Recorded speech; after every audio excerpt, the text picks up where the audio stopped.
The United States has spent more than a century insisting that inflation is a failure of policy, a sign of mismanagement, or the accidental byproduct of global shocks. Yet when you follow the trail of numbers, dates, and institutional behavior, a different picture appears.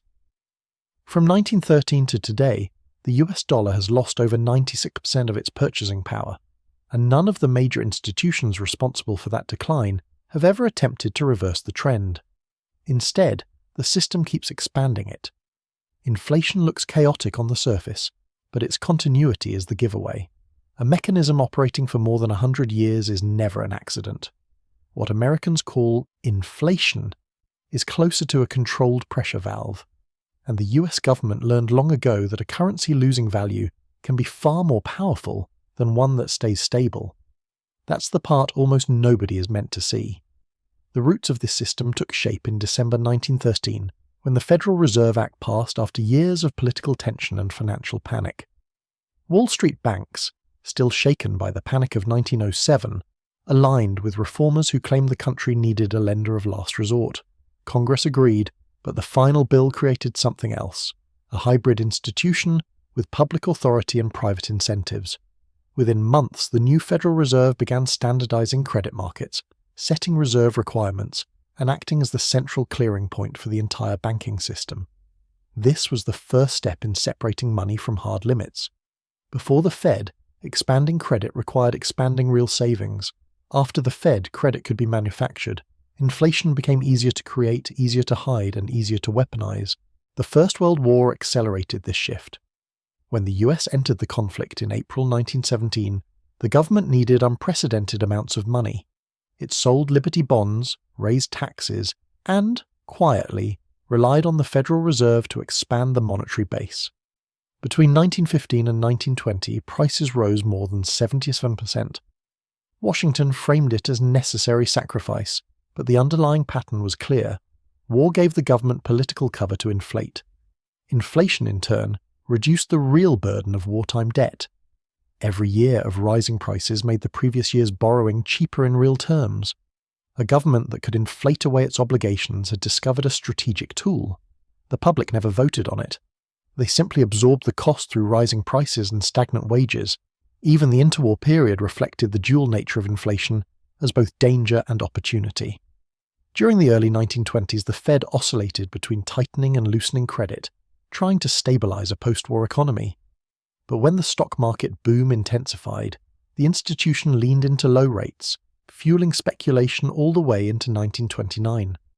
The Great Depression was blamed on market hysteria and banking failures, but inflationary credit expansion had played a central role in the build-up.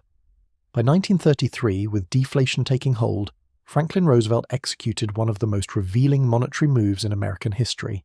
He confiscated private gold and revalued it from $20.67 to $35 per ounce.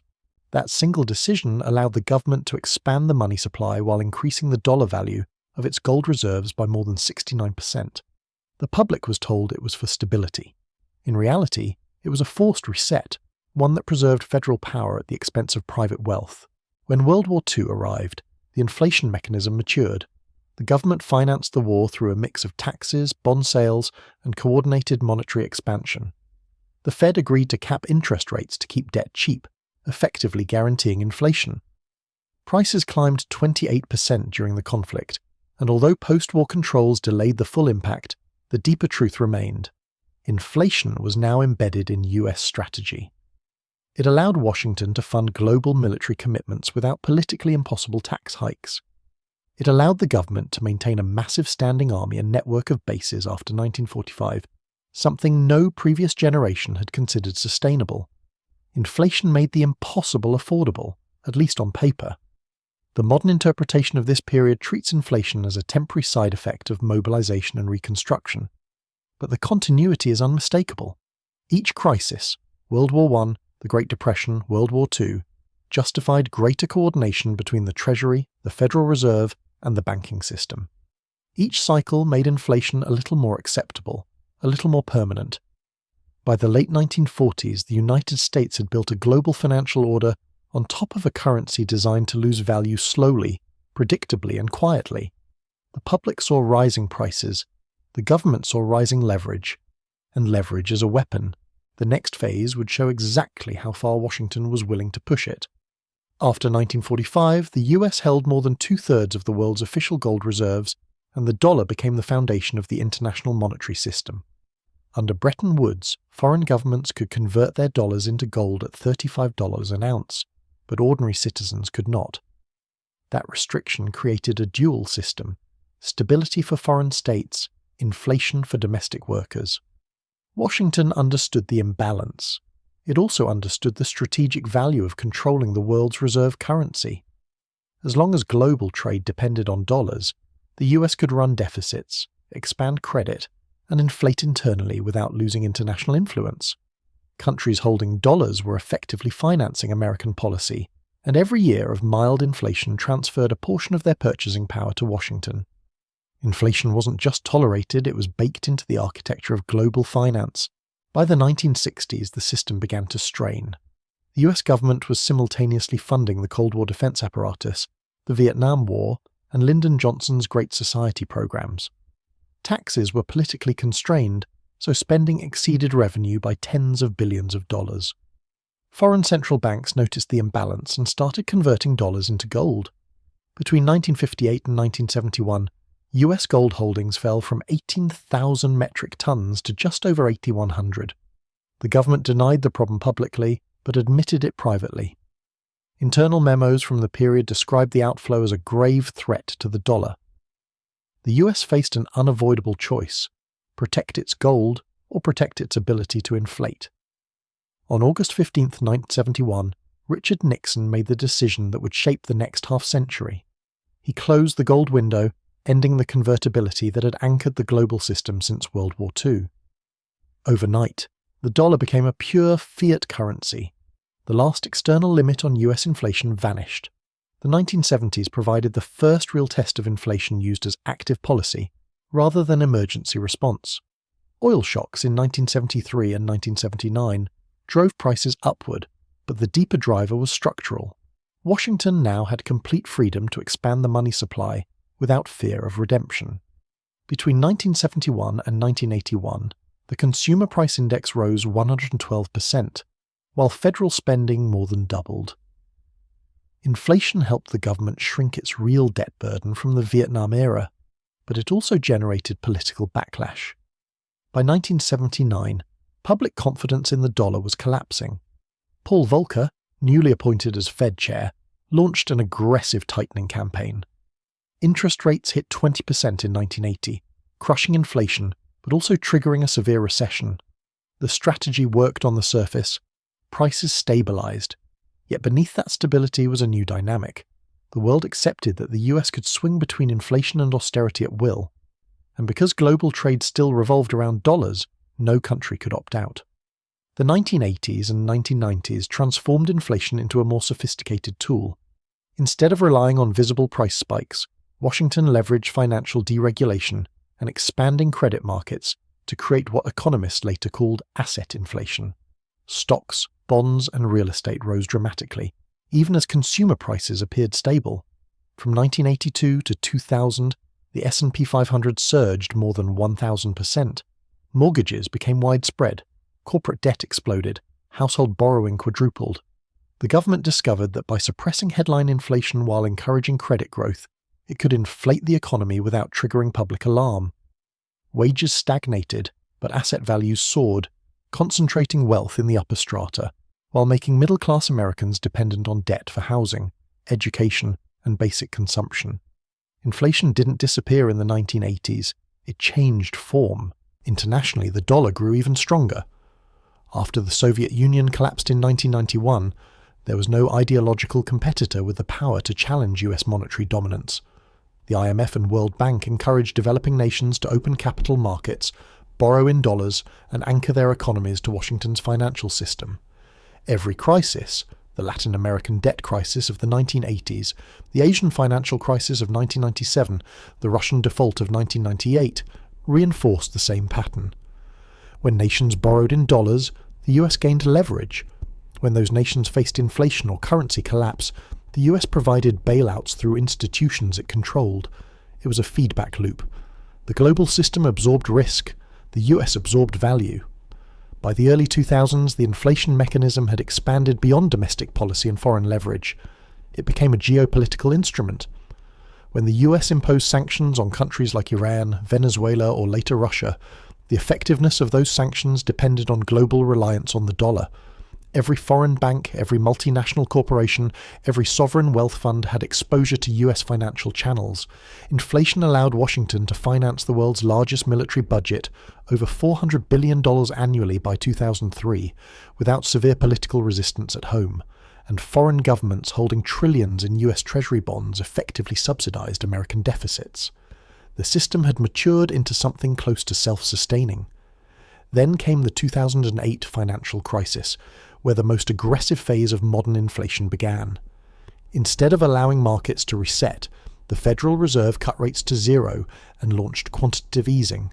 Between 2008 and 2014, the Fed expanded its balance sheet from under $900 billion to more than $4.5 trillion. This was not inflation by accident. It was inflation as design. Asset prices skyrocketed again, stocks, bonds and housing surged, while wages lagged behind. The public saw stagnation, the government saw opportunity. Every dollar added to the system diluted existing savings, reduced the real cost of federal debt, and pushed investors deeper into US assets. Inflation became the quiet engine of American power. The pandemic years exposed the final evolution of US inflation strategy. Between March 2020 and December 2021, the Federal Reserve created more than $4.7 trillion in new money, more than during any previous crisis. Congress authorized over $5 trillion in fiscal spending, financed partly through Treasury issuance and partly through monetary expansion. Prices rose sharply, but the mechanics were familiar. The government reduced the real value of its debts, stabilized corporate balance sheets, and kept financial markets intact. What looked like emergency relief was also a controlled reallocation of purchasing power. Savers absorbed the cost, asset holders absorbed the gains, the government absorbed the leverage. Inflation was no longer a side effect of crisis. It was the mechanism that allowed the US to navigate shocks without surrendering dominance. Foreign governments had little choice but to comply. By 2022, nearly 60% of global foreign exchange reserves were still held in dollars, and more than 40% of global trade was settled in the US currency. When inflation surged worldwide in the aftermath of pandemic stimulus, Washington framed it as a global phenomenon. But American policy had exported much of the pressure. Countries dependent on dollar-denominated imports, energy, food, industrial inputs, saw prices spike. Meanwhile, the US financed massive deficits at lower real cost. A dollar losing purchasing power at home can still exert power abroad. Devaluation becomes a transfer, and every nation plugged into the system participates whether it wants to or not. Attempts to resist the arrangement have historically failed. When France demanded gold in the late 1960s, the US shut down convertibility. When the BRICS countries discussed alternatives in the 2010s and 2020s, commerce and capital flows still defaulted to the dollar. Even China, America's foremost rival, held more than $1 trillion in US treasuries during its peak accumulation phase. The structure remains intact because it ties global stability to US inflation. Foreign economies operate inside a framework Washington can expand, contract, or distort at will. The mechanism works not through brute force, but through dependence, and dependence compounds over time. This is why inflation is more than an economic metric, it's a strategic instrument. A country with the world's reserve currency can dilute its liabilities, reduce the real value of past commitments, and finance projects, military, political, or domestic, without proportional taxation. From the Korean War to Afghanistan, from the interstate highway system to pandemic stimulus, inflation has been the silent partner behind US federal power. It turns political impossibilities into financial probabilities. It rewards debt, punishes saving, and pushes capital toward American markets. And because the system is global, the costs are distributed far beyond US borders. The long-tail consequences are visible in domestic inequality. From 1980 to 2020, the top 1% captured nearly 40% of all wealth gains, much of it through asset appreciation. Meanwhile, median real wages barely moved. Inflation ate away purchasing power, but asset inflation enriched those with capital. The divide was not an accident of markets. It was the predictable outcome of a system that channels monetary expansion into financial assets rather than wages. The government could fund anything it needed. Ordinary households paid in quiet increments. Higher rent, higher food prices, higher debt loads. A slow erosion hidden in plain sight. Most histories of American inflation frame it as mismanagement or cyclical failure. But the pattern is too consistent. The incentives too aligned. Inflation reduces debt, strengthens geopolitical leverage, and consolidates control over the global financial system. It turns short-term crises into long-term advantages. It punishes adversaries more than allies, and it shifts wealth upward without provoking widespread revolt. No other economic mechanism offers so much utility with so little political risk. Today, the mechanism continues under new branding: quantitative easing, balance sheet normalization, soft landings, targeted inflation. Different names for the same foundational behavior, controlled dilution of purchasing power to preserve American power.